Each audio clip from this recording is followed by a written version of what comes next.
Welcome to 2025, where yes, you and especially you can control how you're going to play for a potential SEC champion team because of you didn't get paid enough. Welcome on into the Overtime Drive. He's Dave Shumate. I'm Cole Thompson. It is a Thursday night edition of the show, which means it's a mailbag show. So if you have your questions, if you want to join in on the access, hit the comment section. That way you don't miss out on a single bit. We'll jump the line. We'll get right to you. But we got over a dozen questions, and naturally we have a lot to talk about with the world of Rocky Top because of one of the bigger news storylines that came out today is surrounding the future of what will be Josh Heupel, what will be the future of Nico and what will this team look like in 2025. But real quickly, make sure you like the video, hit the ring notification, and of course, subscribe to the channel because we talk college football every single day. Make sure that you download the podcast version of the show wherever you get your podcast listening systems. Follow us on the socials at Dave Shumate SEC, at Mr. Cole Thompson, at SEC Unfiltered, and check out all of our great work found at secunfiltered.com. And as always, this episode is fueled by our friends over at FANDUEL. Go to FANDUEL.com/SECU to join today and get started with $200 in bonus bets when you win your first $5 bet. Trust me, I know that some of you have already laid down money on the Masters. If you haven't, though, what better time than now to sign on up after day one and you have a good inclination of who's actually in the lead? Because we all know the tournament really starts on Saturdays. But don't miss out on the action. Sign up. All the odds are good today at FanDuel.com/SECU. Schuster, what the hell is up, buddy? Bear. Yeah, how's that Houston traffic, big dog? It's Houston traffic. That's why we're late. So for those of you that don't know, I started a new job where I'm back on Sports Talk Radio. I do a post-game show or a recap show at the end of the day from 6 to 7 on days when there is no live events, and there was no live events today. So I had 1 extra hour of work, and then I had to drive on home, get in this chair. I haven't even cracked open an ice-cold drink yet. I'm going to do that right now. Topo Chico, they don't sponsor us, but if they would like to, I gladly will indulge in having an ice-cold beverage every single time I do this show. But we're here, and the traffic was fine. We survived. Bear, did you complain about the traffic much, or you just you from there, you kind of used to it? Dude, at this point, there's nothing I can do. Like, I know 99.9% of the time that I am going to be sitting in traffic from the time I get off 290 and get on to 610 until I get past Westheimer. I've just accepted that. That is my fate. That is the reality of the situation. And so I'm done complaining about it. But internally, there is a lot of things going on in my head that if I were to share on air, time-sensitive stuff. Trust me, no, Dave, the FCC would get involved and I would not have a podcast to do anymore. That's if I let the Dark Thoughts win in the traffic of 610, we would not be here on SEC Unfiltered anymore. Yeah. No, dude, sometimes I debate Houston or Atlanta traffic, depending on what day. But no, bouncing back, you asked me what was up, bouncing back, being sick a little bit earlier from the week. Barry, you know what else has been annoying me a little bit before we get around the SEC? What is up with the fad of the backwards lettering hats? Are you not a fan of those, or do you hate them? I don't dislike them. It's just it's almost more like, I mean, I've grown to dislike them more, but I don't think I'm to the point where I'm like, I don't like those things. It's kind of like I would wear one, I think, if someone gave me one, but I don't know if I'd go out and buy one. If that makes a little sense. Why is that a thing? Is what I don't know. I personally don't have a preference with it. Like, I know Chris Phillips has them and he wears them all the time. Guess what? I think it's a cool look. I think it's a cool look. I personally, if you want to grace me one, if you want to give me one, I'll wear it. I'll rock the shit out of it. I'll totally be cool with that. I'm not going out and spending money on it, if that would be the way to put it. Like, you would not catch me going into a lids and going, hey, you see this lettering right here? Flip it, invert it. Let's do it that way. I don't know. I mean, I saw who was on the golf course today that had it. I didn't see. Oh yeah, there's somebody in the Masters that is wearing the upside down letter hat. Jeez, I don't get it. I mean, I'm with you, man. I don't really hate it. It's just, I'd be interested to see who came up with the idea. And it's kind of like, that's actually like a thing. If you would have told me that cold turkey, I mean, that's the dumbest thing I've ever heard in my life. Like, seriously, Bear, if you'd have called me and been like, dude, got this idea for these hats. Upside down lettering. Can't even read it. What do you think? I mean, that's the dumbest thing I've ever heard. Nobody will wear that. And then I would have done it, and I would have taken all of your money that you didn't give me and hand it back to you as an investment and say, screw you. I'm keeping all of the money. No, if I would have asked you for $5,000, Here's the $5,000 that you could have had back with the $50,000 that I'm getting daily for these hats because I'm going to college campuses and everyone is buying them and they want to feel hip and Gen cool. Z is keeping you in business, baby. Exactly. That's my point. Mailbag episode, as always, when we do the mailbag episodes, got about 10 to 12 questions. If you want to get in on the mailbag, number one, you got to be following us on the socials. It takes literally 2 seconds. All you got to do is go to @DaveShumate SEC, @Mr. Thompson, @SEC Unfiltered. We drop it on Monday night after we do the live stream. Then we give you time to get your questions in. If you didn't get your questions in, no problem, no harm, no foul. Go to the comment section, give us your question. You will cut the line because if you're watching live right now, and while you're watching live, just make sure you like the video, hit the ring notification, and of course, subscribe to the channel because we would like to get to 25,000 subscribers before the end of spring practice. And we're kind of rolling down to the final whistle of that. And I say spring practice because literally half of the schools are just doing a practice or they're doing like a scrimmage thing and there's not an actual spring game afoot. Like A-Days this weekend, but it's not the A-Day that we all knew and loved. So let's not waste any time. Dave, before we get started around the SEC, what do you got on the docket? Well, we got Nico, EMI, Lava renegotiating some deals here in the later part of spring. We talked about it a little bit in our SEC Unfiltered group message today that we have on the side, but I don't know. My thoughts on it initially is I think it's a negotiation tactic, first of all, which I mean, it's smart because I think everybody's overloading, front loading this last kind of cycle before potentially, if we ever get to a decision with the $20 million rev share. So I think this is everybody's kind of loading up. I think they know that. They're trying to get every cent they can get. And from people I've talked to, again, I'm not even close to betting he leaves. I would bet he doesn't leave. I don't think he's the happiest person in the world in Knoxville right now. I don't know who to blame for that. That is all I've been told is he's not the happiest person. No specific reason why. Just is what it is. Would be shocked if he left. But again, he has all the leverage because you don't want to be going to look for a quarterback this time of year after spring, especially if people want to criticize Nico. I mean, a lot of schools would take him, and you would be very upset if you lost him after the season, much less after the spring. But no, I mean, I think he'll be around, but it is interesting we're having these conversations. These things are leaking out to the media, and it's just kind of the world we live in now. This is the new norm. Get on board or get off the train. That's unfortunately what I have to say. And it's frustrating because as somebody that is a purist in college football, as somebody who is frustrated hearing how there's negotiations going on for deals in this sport, it's a travesty. It is. But it's not going away anytime soon. And the only reason why I'm complaining about it is because I would like to keep the game integral. I would like to make it aware, yes, the SEC is bringing in the right type of competition. They're re-recruiting the right players. I have no problem with players getting paid. What I have an issue with is when constantly we are seeing situations unfold where, yes, at the end of the day, it is about money. Nico Iamaleava is in a system that I do believe is a good fit for him. Now, the question is, will we see the Josh Heupel 2022 system be on display in 2025? Is that going to be something that can actually hit? Are we going to watch as a Hendon Hooker 2.0 is on display this year, a year two resurgence the way that we saw with the Virginia Tech transfer? Those are questions that are legit. But at the end of the day, Tennessee is in a really good spot when it comes to their scheduling. They play some of the weaker teams in the SEC, and one of their only really tough matchups on the road is in the Swamp with the Florida team that we don't know what to expect at this point. They get to play a team like Georgia in their backyard. They got to go play in Bryant-Denny Stadium, but let's be real. In the last 5 years, the third Saturday in October rivalry has grown to new heights and has really brought a second win to it that has been missing for over a decade. So that could still be a win in favor of the Volunteers for all we know. And it just feels like when you hear this, all the things that you were transitioning to, all the things that were so positive about Tennessee last year, all the things that, hey, this is a team that on paper, so long as the quarterback play is consistent, so long as the offensive line takes a slight step forward, so long as our defense doesn't fall apart in the secondary, we should be in that 9-10 winning range back in the college football playoff. And who knows, we get the right matchup, we could be this year's Penn State, just cruising our way round by round into the semifinals and having a shot to hoist up a national title.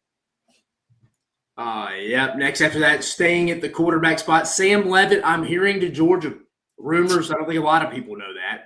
But I think that's kind of the vibe right now at Athens. So that would be something I'd put around the SEC too. I don't really think that's out there. 100%. I don't think it's 100% yet, but it would tell you kind of where you think about the Georgia quarterback situation is right now. Okay, let me ask you. Are you hearing in terms of they're all in on Sam Levitt going there? Or are you hearing more so like this is this thing that they're going to wait to see if Arizona State's willing to match the offer kind of feel? No, I think Georgia's interested in him. I think it's kind of the guy. So they pigeonhole themselves on Georgia. What'd you say? They pigeonholed themselves on, hey, if we're going after a quarterback, let's try and go get Sam Levitt. Okay. But I mean, that doesn't get me real jacked about Gunnar Stockton and Ryan Leslie. You know what I mean? It doesn't get me real fired up for him. Look, yes, okay. I understand where you come from because of what you're saying is we got to go to the transfer portal at this point and bring in a quarterback to learn our entire system throughout the summer to be prepared for week 1 because if we don't feel like that we're good enough to win a national title with our quarterback situation. I get that. Let me counteroffer and say we have seen before where the average quarterback at Georgia ends up over-exceeding expectations over a 5-star. So I'm not saying that I'm ready to dump ship on Gunnar Stockton. Here will be the interesting part. Does one of them enter the transfer portal in the next several weeks once the portal opens? If that happens, then it's like, okay, something wasn't working here to where they are either going out and bringing in a quarterback or they're realizing, hey, I'm not going to start here. I'm not good enough to lead this team. I got told I got to go elsewhere if I want to go be playing in 2025. Yeah, I mean, I think one of them would transfer if they definitely brought in Sam Levitt at the very least. Yeah, if they brought in Sam Levitt, one of them's gone. 100%. One of them. I wonder if we lost Dave. Did we lose Dave? We'll find out if we lost Dave in a minute. Back to Sam Levitt. There's actually a question that we have on the show that I'm really excited to talk about, so we'll figure that out. Who is a quarterback that I'm interested in seeing to join the SEC this upcoming fall? Because if there are some names that I think could actually enter that conversation very soon. Now, what is the main question? Are there going to be teams that are overspending? Are there going to be teams that are trying to take that necessary step forward? That'll be really interesting. And what's going to be the market price for them? But we did have a question, so I thought that was really interesting. Sam Levitt was one of the best passers in the Big 12 last year. And for my money, he is the number 1 quarterback coming back in 2025 in the Big 12. Part of the big reason why I do believe that Arizona State could be that team to take that necessary jump forward is because they have the right quarterback. The Big 12 is a giant cluster mess where, yes, it feels like Texas Tech is spending a lot of money. It feels like Sawyer Robertson could be the reason why Auburn loses in Waco come week 1. It feels like that, yes, Avery Johnson and Chris Kleiman are going to put together a season that we can remember in Manhattan. And it's always a giant who's it, what's it. But I do think that Sam Levitt gives you that certain upside and that certain potential that you want if you feel like that you're trying to trend in the direction of being a college football playoff force. And right now, Texas and Oklahoma off to the SEC, Oklahoma State taking a step back. You also talk about what we got right now going on with Utah and Kyle Whittingham. Are they going to be a focal point in the new version of the Big 12? So it's a wide open net, and Kenny Dillingham has that opportunity. But you also got to realize Georgia has the sums. They have the funds. And they also haven't been to a national championship in 2 years. They missed out in 2023 because of the loss in the SEC title game. They missed out last year after losing to Notre Dame. So they feel like, hey, we bring in this quarterback. We bring in a guy that is going to complete 71% of his passes, have incredible upside when it comes to his consistency on the deep ball. He's got that swagger, that mentality that we've really been missing there. Stetson Bennett may have been a mailman by some people's standards, but the dude acted like he was the hottest alpha on campus. And that's what you want in your quarterback. So they're able to go land Sam Levitt. That's a sign that they're saying, number 1, our quarterback room, nowhere near where we want to be. Number 2, and probably more importantly, we are all in on 2025. You look at the names they've already brought in the transfer portal. Wide receiver Noah Thomas. Zachariah Branch coming on in from USC. They also are going to get back a healthy Colby Young. He's not going to be suspended this year. He is going to be a part of the roster. You're also going to have a really good option, Oscar Delpa tight end. Dylan Bell could take that next step forward. The pieces offensively are there. The question is, Do you have the right coaches? Do you have the right coordinators? Is Stacey Sherrills going to be there? What are you going to get in Mike Bobo? Can they work in this system? Because overall, I really don't have that many issues when you look at the current status of this Georgia team. And it's still Georgia. That's another thing that I think people have to completely understand. This is still the Bulldogs that we're talking about, a team that constantly is finding itself to go into that 10-win range. You have not seen a single-digit win season since Kirby's first year. It's just like Nick Saban when he joined down in Tuscaloosa in 2007. One bad year does not define an entire aura of what we know about this team. And so when I look currently at Georgia, I'm not saying that Dave's reporting is wrong. I do think that there is going to be that common ground of, do I have an opportunity to win a national championship? Now, I don't know. You and I both know this as well as clear as day. It's very challenging to see a Big 12 team probably hoist up that title. It's always going to be that way because you don't know who are the favorites because every other week, X team in there is the next favorite. But that doesn't mean that they don't want to go ahead and make that run. You have the sums, you have the funds, you have the resources. You can be able to match Georgia if you see fit. Like the video, hit subscribe. Make sure that you're following us on all the social channels. We're going to get into the mailbag question. Hopefully, we'll be able to get Dave back on. His power went out. He's dealing with a lot of bad storms out in Georgia right now, so make sure you keep him in your thoughts. Let's go through the first question that we have. This one comes in from Russell, of all people. If Bama didn't open up with FSU week 1, do you think we would see Keelan Russell as the starter at Alabama? I've already brought this up before. I don't worry about the Alabama starting quarterback position right now. Now, do I think that Keelan Russell from an athletic standpoint is the best in the bunch? Absolutely. You look at just his mechanics. You look at his footwork. You look at his overall consistency and his numbers when he was coming out of Duncanville High School. He has all the intangibles of what you want to run the right system underneath Kalen DeBoer. And personally, I do believe that Kalen DeBoer is somewhat banking on him to be the answer long term. And that's his guy that he is holding out hope to say, I am going to be your starting quarterback. But I also look at the situation, I say to myself, if I don't have to play Keelan Russell, I'm not going to. I have a rule. It's if you are a freshman playing in a major conference, so the Big Ten and the SEC, I'll play you. I have no problem letting you go out and start. But you got to prove it. You got to show me right here and right now why you are better than the guys who have been around the block in my system and have actually seen live reps in these games. And that's not a shot at the talent level. What it is, it's the reality check of it's hard playing quarterback. And more importantly, it's really hard playing quarterback in the SEC. That's a major step up from any high school level, from any group of 5 level, from any FCS level. And it's the same thing for the Big 10, if I'm being completely honest, because they have great defenses.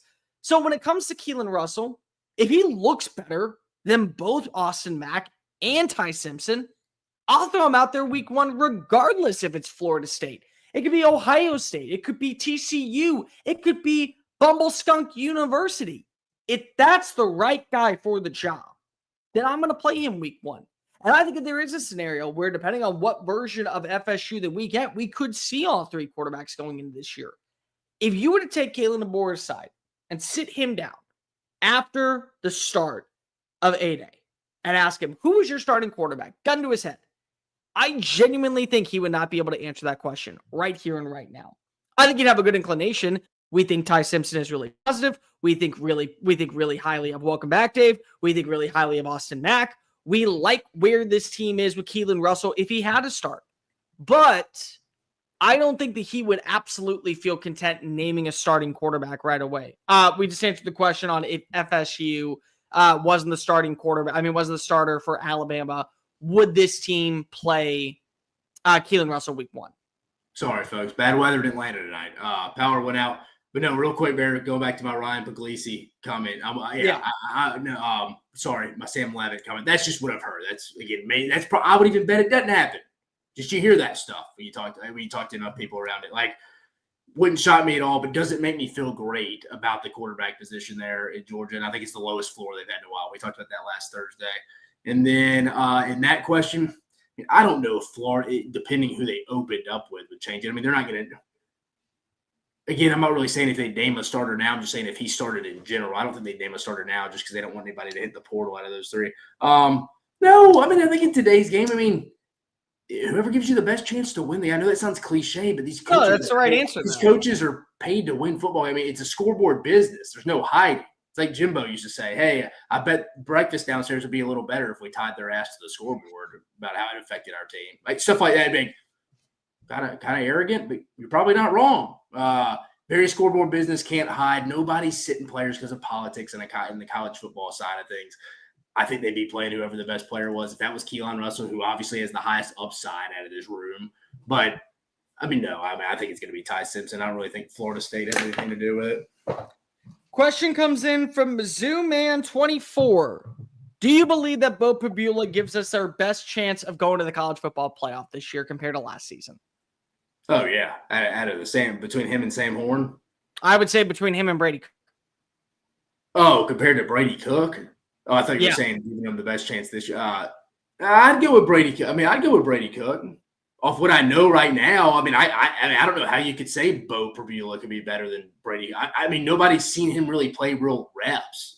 I can't say that. So, and I think Brady Cook, won 9, 10 games back-to-back seasons there? He won 10 games back-to-back years. I'd be shocked if Pabula did that. Would be baffled. I wouldn't be shocked if he was able to do it one year. It's the back-to-back years I agree with you on. Because here's the thing. Look at their schedule this year. The 3 losses that they had are all going to be played in Columbia this year. So that's a win in my book. You don't have, though, your top 2 weapons from last year. No more Theo Weiss. No more Luther Burden. Now, I'm not saying that Kevin Coleman can't be a stud. I'm not saying that Marquise Johnson can't take that step forward. I'm not saying that you can't get Joshua Manning to play a big-time role, that the running room can be better with Ahmad Hardy, with Jamal Roberts. I'm not saying any of that. What I'm saying is that you know that the schedule is going to flip in 2026, and the teams that you didn't play the last 2 years, now you welcome on in. So who are some of those teams? You're going up against Tennessee. They're still going to be well-equipped to go on a 9-10 win season. You're going to play Florida. DJ Lagway is not going pro after this year, and I don't think he's going in the transfer portal either. You got to play Texas. As far as I'm concerned, Arch Manning is not leaving until he walks across that stage with either a diploma or he goes and he lands a national championship. You're going to have to play against Arkansas, so we don't know what version we're going to get of this offense or who's going to be calling the shots next season. You're going to have to play against Ole Miss. You're going to have to play against Mississippi State. That might finally be an offense that takes that next step forward. So if you're giving me that 2-year window, I agree with you. I think that Brady Cook has shown you during that time he would have given you the best shot. But I will say that this is a year to where I do believe in Missouri completely. More importantly, it's because of their schedule is just too relaxed to where I can kind of doubt it. Like, it's hard to get to 10 wins in college football. It just is. It's extremely challenging to do it back-to-back years. But Eli Drinkwitz just did it. And in one of those years, it was with a schedule that was somewhat challenging. And last year, their schedule was a joke. And their schedule is the exact same. Dave, they don't leave Columbia until after October 10th. Like, they're at home. No, I mean, everybody's essentially got the same schedule going into the season. I mean, from a perception standpoint, everybody's going to view it. Yeah, Missouri, everybody thought was a potential playoff contender last year. Really? If you really ask people, yeah, because of the beneficial schedule. And it sounds like you're kind of leaning that way this year. Let's get the next question. This comes in from Boomer Sooner 420. Okay, good name. What's the ceiling and floor for Oklahoma in 2025? Woo! Again, one of the bigger gap teams, I think, again, from at the ceiling floor. Just off a pure number standpoint, ceiling, I'll go 9-3, floor 5-7. I mean, you get Illinois State, Michigan at home. I mean, that's a game you got to get at home. I know Michigan's going to be solid, but again, I mean, could that be Bryce Underwood? It's either Mikey Keene or Bryce Underwood's first start on the road. That's a game in year 3 you should get. I would get that. Yeah, I mean, yeah. Sorry, year 4 you should get for sure. Temple and Philly. Dude, who scheduled that? Okay, last year you went to Amherst as Missouri. Like, you played at the University of UMass. And who scheduled that for them, too? Yeah, Temple and Philly. Well, the link, baby. Then you get Auburn at home. You want to know why they're doing that? Probably because there's enough Sooner people live up in the Northeast that will travel just close enough to go to that game. Dude, I doubt there's many Oklahoma fans in Philly. I will bet you right now that it is more Sooner fans in Philly than it is Temple fans. Oh, 100%. Yeah, we went and played UCF. We had more fans. I don't think there's Temple fans out there. They're about to shut down the program. No. Yeah, 100% there'll be more Oklahoma fans than Temple. Won't even be close. Auburn at home, very winnable game. Bye week, Kent State at home, very winnable game. Texas, winnable game. I mean, they don't have a for sure loss on their schedule, in my opinion. And that's kind of why I think they're so Like, if you just told me, I mean, I'd be a little – sounds wild to say. I don't think they go to Tuscaloosa and win this year. That's crazy to say, I know, because they beat Alabama last year. But for the most part, even that, I kind of like – I don't think there's a for sure loss on that schedule. I think it's how open the league is. Like I said, I think it's why 9 ceiling. Is it crazy for me to think that they have one healthy wide receiver in that Missouri game, they win that one? If they have one consistent playmaker at quarter, if Jackson Arnold plays in the Armed Forces Bowl, they win that game. Like, yeah, you could say that, but you can say that about everybody. But like, I'm just saying, everybody has their game or two. Like, there's just so many things that I think went so wrong for Oklahoma last year that people look at their record. They weren't as bad as they actually were. They weren't good offensively. We all know that. That's why they fired. That's why they fired everyone on the offensive staff. They brought in a brand new coordinator with Ben Arbuckle. Like we know what they did with Luttrell. We get all that. Ceiling 10-2, floor 6-6. I still think they're a bowl team, and the main reason why is because of number one, you have the quarterback. Like, I truly believe I will give you just one win if you and your offense coordinator from the former school go to the new school together. So, I think that's worth a win. What?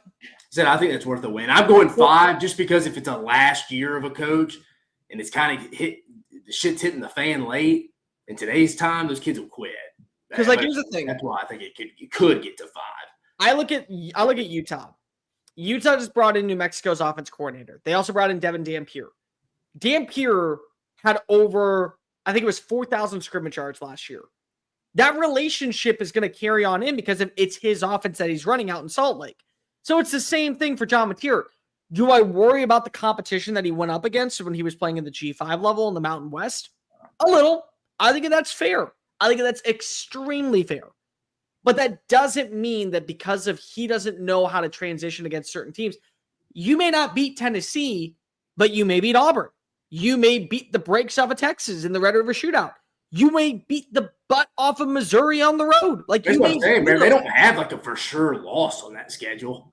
No, they don't. They don't. I think that they have a couple of sure wins. I think that when you look at the SEC, they also have a for sure win there, which makes them intriguing. The wide receiver room has got to play better. I think the offensive line has got to take a massive step forward. Didn't we already hear Giovanni Gibson's already banged out for a bit? The Arkansas Pine Bluff kid already got injured. I know he got injured. Dude, if Oklahoma has bad injury luck again, it's like, dude, they got to go do a seance or something to get rid of it. I mean, that may be the worst 2-year stretch I've ever seen of injuries if this team's depleted like that again. But no, I mean, I think John Mateer was the best quarterback in the transfer portal. So, yeah, I mean, I think he's going to give them a chance to win any game.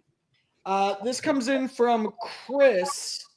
If you could add one quarterback from a different conference, who would it be and to what school? If you had a quarterback from another conference come in, I would go to what school? Give me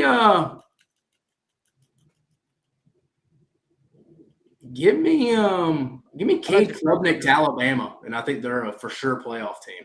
Cade to Alabama, and that's a for sure playoff team. I don't know. Yeah, I mean that's not a bad one. I thought of one that would be really interesting simply because of I think he got a bad rep when he was in the SEC, and I'd love to see him go back there.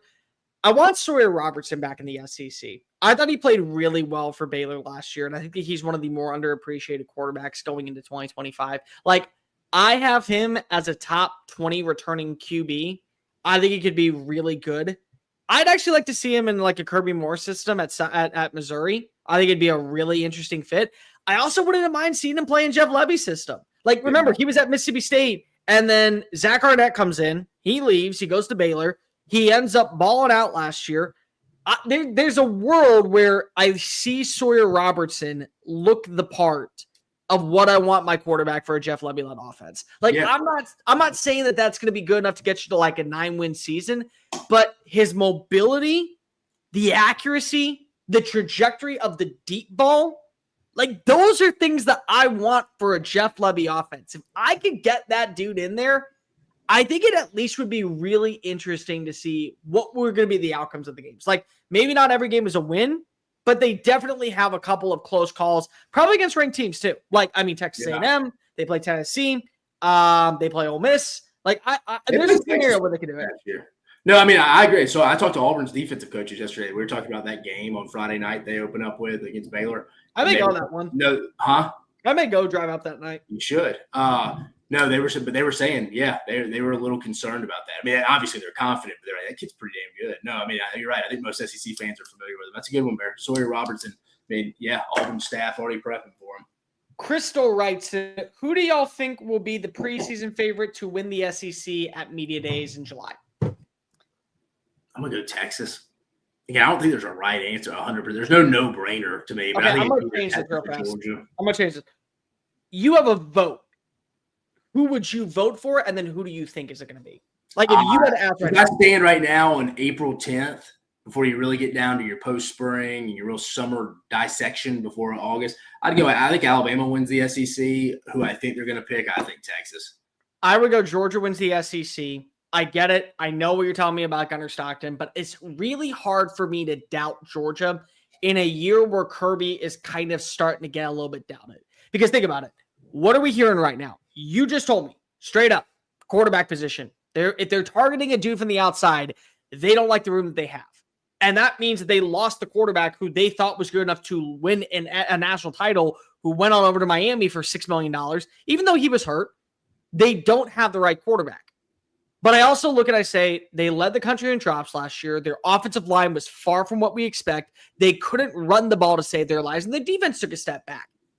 Am I really going to believe that that's going to happen twice in the era of Kirby Smart? I can't buy into that. There's just a part of me that says there's no scenario where that is going to happen back-to-back years. So I would pick Georgia. I agree with you, though. I do think Texas is going to be the favorite. And it's going to be because of Arch Manning. And honestly, I don't blame him. I don't know why anybody would at this point. No, and again, I don't think anybody's right or wrong. I'll be honest with you. I just think it's so open this year. But yeah, I think Texas will be it.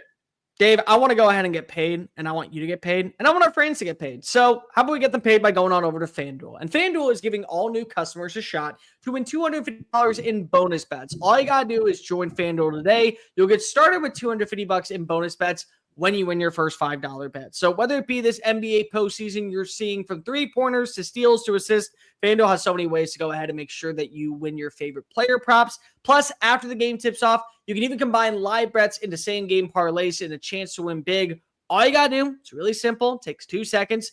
Go visit FanDuel.com/SECU and get in on all the NBA play-in tournament action today. That's FanDuel.com/SECU for your shot at $250 in bonus bets. Disclaimer: must be 21 and present in select states for Kansas and affiliation with Kansas Star Casino or 18 plus in DC. First online real wager money only. $5 deposit is required. Bonus issue non-withdrawable bonus bets which expire 7 days after receipt. Restrictions apply. See terms at sportsbook.fanduel.com. Gambling problem? Call 1-800-GAMBLER or visit FanDuel.com/RG. Call 1-888-789-7777 or visit ccpg.org/chat in Connecticut or visit mdgamblinghelp.org in Maryland. Hope is here. Visit gamblinghelplinema.org or call 800-327-5050 for 24/7 support in Massachusetts or call 1-877-8-HOPE-NY or text HOPE-NY into New York.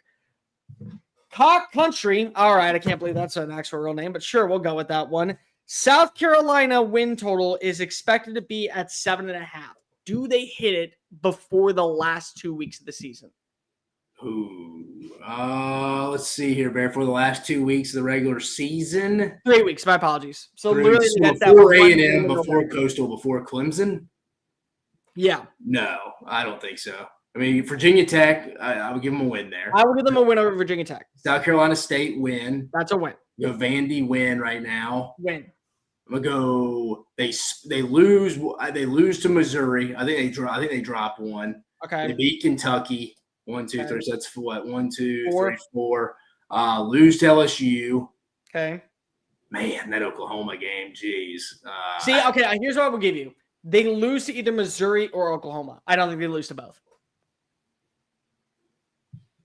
Yeah. All right, give them a win. 5. Lose to Alabama. Yep. I think they'll lose to Ole Miss. Okay. So, no, there it is right there. So, I have them at 6. I could see them at 6.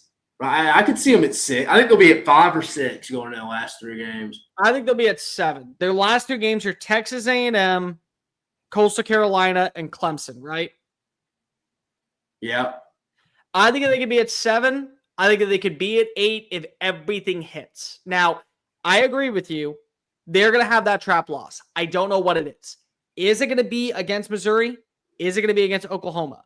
Because the Oklahoma game is at home this year. But is that really even a trap loss? You know what I mean? Like, it's just a loss. Missouri, I feel like, is. Like, honestly, I feel like Ole Miss may be the trap loss. Because of Ole Miss, they're losing so much. I wouldn't call them traps, though.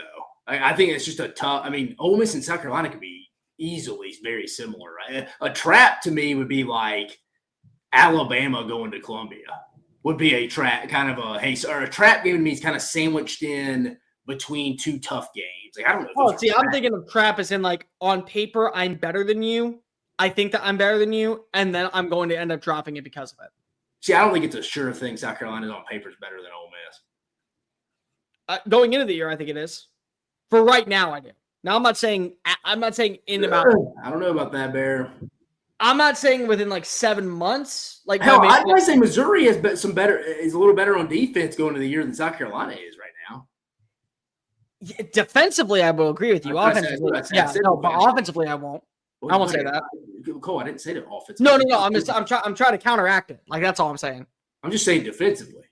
Yeah, I mean, when you're losing that much veteran talent, there's definitely a shot that you're better. I think that's clear. I don't think Missouri. I don't think South Carolina's that point yet to where it's a. I mean, dude, unless Coastal. Yeah, like Coastal would be a slippery loss. Cam writes in. That'd be one. What? Cam writes in. You just won tickets to the Masters. Which SEC Unfiltered member are you taking for a 4-day trip? Who can you deal with for 4 days? You know what? Actually, I think he would be a really fun dude to go out with. Dimitri. Give Dimitri, dude. He'd have some old stories. He's a soul. He's an old soul that I feel like I could talk. I'm gonna go Dimitri. For the fans that don't know him, Dimitri does some content for us. So he used to, but he's still in our group message. I still consider him part. He still does content. He does the bubble bath show. The guy who does the bubble bath for us every single Friday. That's who Dave's bringing. I'd go with Harrison. Actually, I don't know why. I feel like That's all. I feel like Harrison is a sneaky golf mind. Like, I think that, or if he's not, sure is. or if he's not, what he would be is he'd be funny. He'd make me feel young again because he's like 24 and like I'm 31. So it's like I get to go out and hang out with somebody who's younger and can actually outdrink me, wake up the next day and do it all over again. So I got to keep up with him. I think that's kind of like a double-edged sword. It's no offense to you or Chris. It's just more so like he would. No, Bear, I see it. You hate us. Yep. But by the way, have you seen his workout regimen? And if he's watching right now, I hope that he comments. Harrison. Dude's up like every morning at like 5:10 running like 7 miles. And then he goes to the gym and works out for like another 2 hours. And then goes about his day. Harrison starts his day at 9 or 10, but little do you know he's been going for 5 hours. He's like on 2 hours sleep. Like, you know, like that Ashton Hall dude who does like the 3 a.m. wake up. Like, that's Harrison without the douchiness that comes with it. That's hilarious. I think it's a very fair conversation. I think it's like right there. Like you see him, he's waking up, he's making me feel like ashamed because I go to the gym when I go early in the mornings. Like, I'm there and it's like me and like 2 other dudes. Like, he's going to like these private gyms and working out. He's like doing like the sled bells. I was like, God dang it. I wish I was 24 and able to be that muscular still. I wish I still had that time and energy to do that stuff. Give Bear a weekend with old Harry. Watch him ship me into shape. Like, I appreciate that. I'd love that, actually. Carson writes in, does Alabama take the necessary step forward to where we believe in them once again as the face of the SEC? this year? Hold on, you cut out for a minute. Say the question again. Carson writes in, does Alabama take enough of a step forward in year 2 underneath Kalen DeBoer to where they take over as the face of the SEC once more?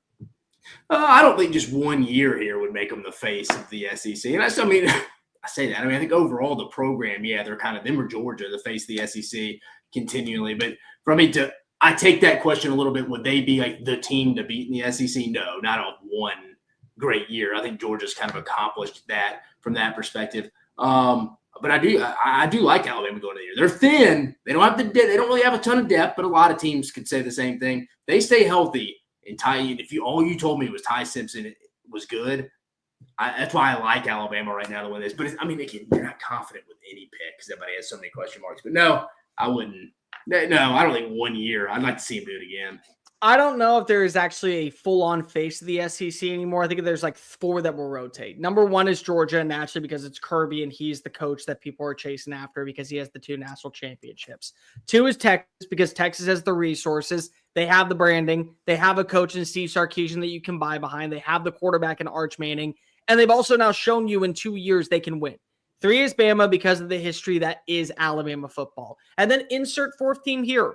Like, honestly, LSU, I think, could be in that conversation. I think Tennessee could be in that conversation. I think Oklahoma could be in that conversation if Brent Venables steers the ship in the right direction. They all come with history. They all come with winning formulas, and they all come with the mentality, let's put our money where our mouth is. So every few years, I think one of them is going to be the quote-unquote face. But I don't also think for any second that it's going to be that way. Paul Garner writes in, Well, if Nico goes, he goes. Loyalty in college football is over with. It's been over. Yeah. Paul, not to be disrespectful, it's been over. It's all about the highest bidder. And we know this because it's not just when it comes to players. Coaches do it. Like Brian Kelly, I will defend as a really solid coach. I will defend him until he ends up proving me wrong this year. Because I think if there is a scenario where he does end up proving me wrong this year, and I can no longer back him. But keep in mind that Notre Dame technically, when he left for LSU, was not out of the running for a college football playoff berth. Like there is one scenario where they would have gone to the playoff. But BK said, I'm out. I'm going to Baton Rouge. Who cares if we make the playoffs or not? Like, yeah. There's no loyalty with coaches. Just don't ask any player. The chances of them having the same position coach all 4 years is about 0. And when I used to work in it, that's what we used to say. It's like, man, these dudes, there's no point in them recruiting 3 classes ahead. You're not going to be coaching that kid you're signing in the 28 class right now. You ain't going to be coaching. You're not going to be coaching that kid. It is what it is. It's like Chris Jans, Mississippi State's basketball coach said. And I know we're talking college football. But he friend of the show. He came on the show last summer. He's like, "Oh, you're not building a program now. You're building a team." It's a little bit more directly like that in basketball because it's different in basketball. Everybody restarts more in basketball, but football is still very, very similar, just in a wider margin. But again, players, coaches, nobody, personnel staff, anybody, strength and conditioning, nobody's loyal after that one season. It is what it is. DJU writes in, LMAO, Nico bleeping sucks anyways. Why would anyone care if he leaves? Then he writes in, I guess Tennessee's backup is even blankier than Nico, so maybe it could be a problem. Yeah, I don't think Merklinger is that great either. Okay, here's my thing. Josh Heupel cares if he leaves. Their schedule is so manageable this year, and I'm going to die on that take. The way that Tennessee is playing right now, even if they are slightly above average, they still could get to 9 wins. That's how manageable their schedule is. They're not playing a Syracuse team that features a quarterback in Kyle McCord's level. It'll be Ricky Collins' first start going into Neyland. Who's not good. I don't know what to make of that game's in Atlanta, Bear. Oh, it is in Atlanta. You're right. I don't know what to make of Alabama right now. I don't know what to make of the quarterback position. I don't know what to make of Oklahoma right now. I don't know what to make of Florida right now. I think Florida is going to be better than advertised for a team that has one of the toughest schedules. But it all is going to hinge on what happens with DJ Lagway and his progression. Is he going to be playing? Is he going to be out there? I don't know what to make of what you have in the rest of the schedule. Kentucky, probably not going to be that great. Georgia, if there's rumors of them going after a quarterback, then you may be able to win that game because this game's going to be in Rocky. Either way, it's Gunnar Stockton or Puglisi's first start, third week. That's what I was literally about to say this. If Tennessee doesn't go, if I'm a Tennessee fan, and if we don't go 10-2 this year, I'm disappointed. To your point too, Bear, with that schedule, it's very beneficial. I will say 9-3, but I agree with you. 9 wins is the minimum this year in year 5? It's just it's like, especially if it's the same kind of thing. It's like the offense is sputtering a little bit. That's where I'm like 9-3. We missed the playoffs with that schedule, and it's kind of the same issue. And again, I think the defense is naturally. I don't think it's going to be bad, but I think it's going to regress a little bit from what they lost. It's not a shot at anybody. It isn't, but also you have to hope that this offense is going to be better and more dynamic through the passing attack because of you don't have that X factor on the ground in Dylan Sampson anymore. Yeah. I like the running back group. I love Deshaun Bishop. I think Peyton Lewis is going to be good as a number 2. I like that they have Star Thomas, but they're not Dylan Sampson. Just like Dylan Sampson going into last year wasn't Jalen Wright. He wasn't. So it's like, I have to trust that my passing attack is going to get better. But it doesn't really matter if my passing attack gets better if I don't have a quarterback that can hit the wide receivers. What if, Dave, you do see Nico leave and he goes, he takes a smack dab massive NIL deal. Trouble. What? If he leaves, they're in trouble. But what I'm saying is that, and then you realize, oh, we don't have a quarterback, but we have really good wide receivers. Like losing Squirrel White, Drew McCoy, and Dante Thornton was not the issue that we were all so upset about. Like it actually was really good that we have Chris Brazzell back for another year, and Mike Matthews is going to get more playing time, and Travis Smith's going to be living up to expectations, and we got a really good player at the tight end with Ethan Davis, and we like our situation offensively, and then we just don't have a dude that can throw the football. Like, yeah, that's a problem this year. Like, I do believe there is a scenario where, yes, you will see Hendon Hooker 2.0 and Nico's progression in year 2 underneath Heupel. They don't have the guy. They don't have the guy coached up Hendon Hooker though. Alex Golesh. I keep saying it. It's not been the same since Alex Golesh is left to go to Tampa. But what if, and just humor me, Joe Milton was not the answer, and you need a full year for Nico to take that necessary step forward. And then he ends up being what we thought that Alex Golesh offense was without Alex Golesh. That's why I think this year is a very – you judge me hard if I'm Josh Heupel this year. It's your 5th year. You got your 2nd-year quarterback. Offense has sputtered the last 2 years. Like I think this is the year where, again, we're going to find out. Can Tennessee get over that hump? From again, he's got them to a good point. I don't think they'll ever get below 8. I think that's their floor now. He's rejuvenated the program. He's done a good job.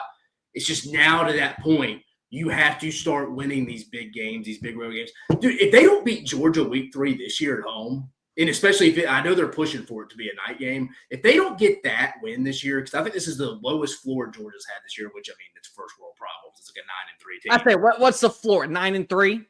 9-3. Some injuries, maybe you'd go 8-4, but I think 9-3. It's their lowest floor, and you get them early. You get them early. Kirby's youngest team he's had in a while. I mean, he's even saying that we ain't very good right now. You get them week 3 at your house. You hadn't beat them in a while since 2016. Josh Heupel, it's year 5. You got to also – you've gotten embarrassed a couple of times by Georgia. You also have to trust the fact that Nico is super athletic. Let him run. Let there just be plays where he tucks and runs it. Like, I'm sorry. Like, I'll be honest with you. If I was a Tennessee fan and they lost that Georgia game this year, that's disappointing year 5. Georgia may go on. Okay, it's not disappointing if they lose that game by 3. It's disappointing if they lose the way they always lose.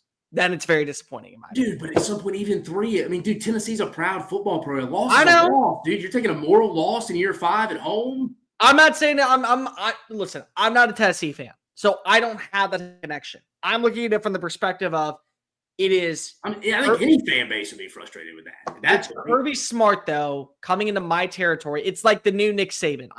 I'm not accepting it. But as long as I'm making it a competitive game. It's not because the rules are different. Kirby Smart doesn't have the depth Nick Saban had because of the rules. So it's not the Nick Saban Alabama rolling in there. That's what I'm saying. It's the lowest. When did Nick Saban ever have a 9-3, 8-4 floor going into a year? Right? Never. That's what I'm saying. Like this, George. To be fair to Kirby Smart, he'll never reach what Nick Saban did because the rules were different. He can't but I also hold Kirby to a different standard to where I believe the floor is always going to be, in my opinion, 10-2. Like, and that's not right to think, but that's the way my brain is because of how much respect I have for Kirby, just though like I do for Nick. Oh, no, I think you can still have respect for him, but you should expect to beat him at home in year 5. If you're that program, if you're trying to go win championships, which I think Tennessee fans expect to go do. But like I say, I always put that question, will Josh Heupel in his tenure at Tennessee, I think it's a fair question, win a championship, either SEC or national championship? Cade writes in, we only got 3 more. Cade writes in, rank these 3 in terms of success in 2025. Missouri, Ole Miss, South Carolina. So basically, who do you think is going to have the most success? Who is going to have the least success next year? I'll go Ole Miss, South Carolina, Missouri. So Missouri's in the 3 spot. Yeah. It's kind of 2A, 2B for me with them in South Carolina, but because of the quarterback, I'm going to give South Carolina the nod. I will go South Carolina, Ole Miss, Missouri. There's just too much to where I believe Mike Shula's offense, with having Lenore Sellers, already working with him as his quarterback coach, having Nick Harbor in practice, where he is only doing now drills at wide receiver, having Mazio Bennett, having a consistent offensive line, having at least 2 running backs that you can trust can carry the load. It's too hard for me not to say South Carolina. Ole Miss, I'm banking on all those transfers hitting. That's what it comes down to. Like, yes, defensively, South Carolina has got a ton of things that they got to turn the corner with Clayton White. They do. We know this. But Ole Miss has a ton of just transfers in general. They have 3 new stars on the offensive line. It's a brand receiver room literally filled with transfers. They have a new transfer running back. The quarterback is coming on in, and he's going to have a full offseason to where he is truly playing QB1, but he's also got to build that rapport with a lot of these young players or guys that are coming on in. So there's a part of me that says when you're transferring in that much talent and you have to have that much downtime, you're going to take a step back from being that 9-win team. And then Missouri, I think could be an 8-win team this year, and it wouldn't shock me. They could be a 5-win team, and it wouldn't shock me. They could be a 10-win team, and it wouldn't shock me. They feel like the way I felt about South Carolina last year. You tell me that this is their record, I can buy into it. Yeah, I think all these teams are kind of that 9 to 6 win range. You mentioned Missouri potentially. Yeah, I would agree with that. Potentially could get down to 5. Again, yeah, you mentioned Ole Miss portal. I mean, the portal that's the danger of playing with the portal. The portal is not the same every year. So, no. I mean, you can't replace it just with the same Walter Nolans, Trey Amos's of the year. South Carolina, I think it's the replacements on defense, similar to how I feel about Tennessee. Like, I don't know if you'll be bad, but you're obviously going to take a step down. And then Mike Shula. I don't know. I don't know about Mike Shula. Like, I don't know. Last time he was in the college game for a while, we saw, but again, that was a long time ago. You can tell me it has success, and it tells me it wouldn't, kind of how you said about South Carolina's record last year. And then Missouri, yeah, I mean, I don't know about Bo Prabula. So, I mean, that's kind of the quarterback. That is the quarterback spot there. I feel it's wild to say the quarter. I mean, Ole Miss is replacing a guy, but I feel really good about him, Austin Simmons. So I have them the number 1. But yeah, I think it's a good question. All 3 of those teams are kind of in that same zone. I think they'll all be. I'd be shocked if any of those teams won 9. I shouldn't say shocked. I think all those teams will be in the 8 to 6 win range this year. I will go 9 to 6 win range. I can agree with you on that. See, I think 9's the C. I'd be shocked if any of these teams won 10 games. I'd be a little shocked. A little. Now, not crazy shocked if South Carolina or Ole Miss did it, but I would be still surprised, maybe the better word. Surprised at 9 win, just based off of where we are right now. Bulge writes in, who is the one quarterback that is not being discussed about enough that will break out in 2025? Dude, I think it's a guy we just talked about. I think it could be Nico. As wild as that. So you look on anybody's top 10 rankings, I don't think anybody has that guy on. I do. Good. You're the only one. So okay, but to be fair, I have him at 10. Like, he is number 10. Yeah. I mean, no. I mean, I don't think he had as bad as a year as people think, but it wasn't great. I'm not sitting here like being his brand manager here, make Nico had a great year in 24. No, I'm not being that. But I don't think it's as bad as people think. I think Nico kind of fits that mold perfectly. I think he's flying kind of under the radar here. Again, though, wouldn't shock me if it's the same, but I think it kind of fits the mold of that question. I'm going to go 2 and cheat. I'm going to go with the dark horse. It's Jackson Arnold. I just can't quit him. Like, that's my thing. I can't quit the dude. I think that's an obvious answer. Yeah, I think a lot of people get that. Like, the thing is, like, he's going to be in a system that better fits his strengths. He's going to have the best cast of characters that he's ever had in his life, going back to high school. He's going to have at least some bit of a run game. He's going to have an offensive line. I don't think you're going to be as bad as people want to make you out to be. I can't buy into that. And then I'm going to go with the sneaky pick here that I feel like is another one that isn't right, but it's not entirely wrong. I think Marcel Reed having an entire offseason to work as QB1 in Colin Klein's system is really underrated. Like, I don't know if he will be good enough to lead Texas A&M anything past 8-4, but he is going to be able to have Casey Concepcion. He is going to be able to have Terry Bussey. He is going to be able to work with a lot of these young wide receivers. He is going to have one of the best run games in the SEC. They have 4 starting offensive linemen, and he is a better fit for the style of offense because of his mobility than Connor Wigman was. So I get an entire offseason and an entire fall camp to get him prepared for that week 3 matchup when we go play in South Bend, Indiana. I feel pretty good. Like, I think that he could be a dude that gets me over 4,000 total scrimmage yards, 30 total touchdowns, and be in that running in the top 25, maybe the top 20 returning quarterbacks. Because like Diego Pavia, I think has hit his ceiling. He's a top 15 quarterback for me returning next year. I love Nico. I love John Mateer. I love DJ Longman. I love the Norris Sellers. I don't love Nico. I'm not to that point with him yet. I have all of them in my top 10. So it's like, I can't put them any higher if I think that you're a top 10 returning quarterback in college football. So like Marcel Reed's not there for me. Marcel Reed is like that number 10 quarterback in the SEC. I could get him up to probably number 5 or number 6 if he plays well. Yeah, no, yeah. I'll go Nico. I think he fits it. Bubba's really fun names tonight. Bubba's writes in, who is your next favorite coordinator to be hired as a head coach in the SEC?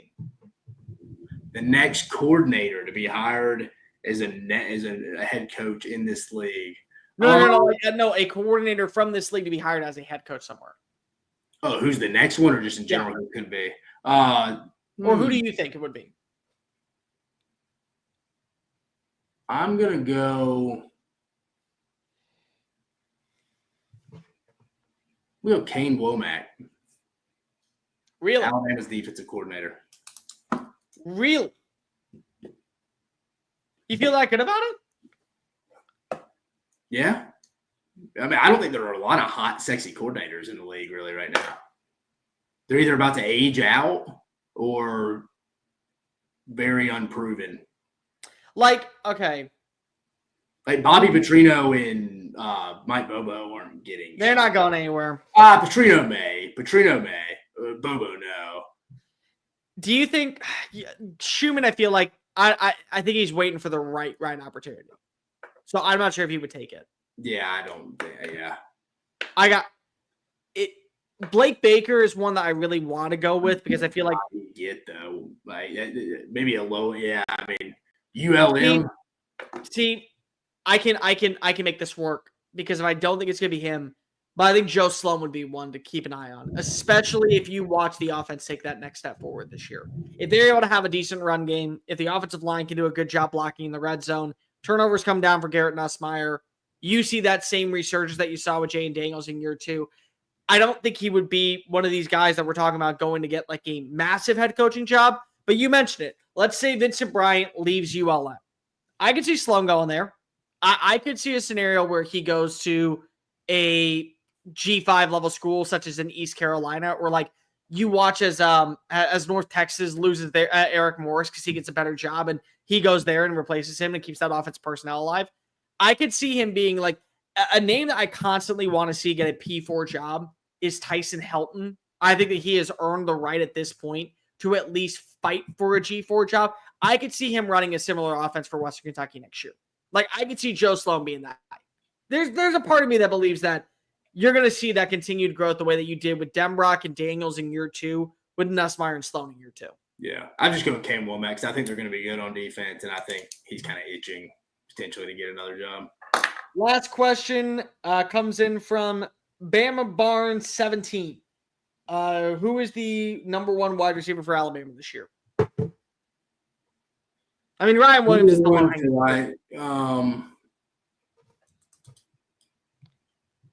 Yeah, you want to go with the sleeper pick, the Horton kid, like randomly, not to just pick Ryan Williams, but Hell, I didn't think Ryan Williams was their most consistent guy last year. It was Jeremy Bernard, which makes you feel That's my awful.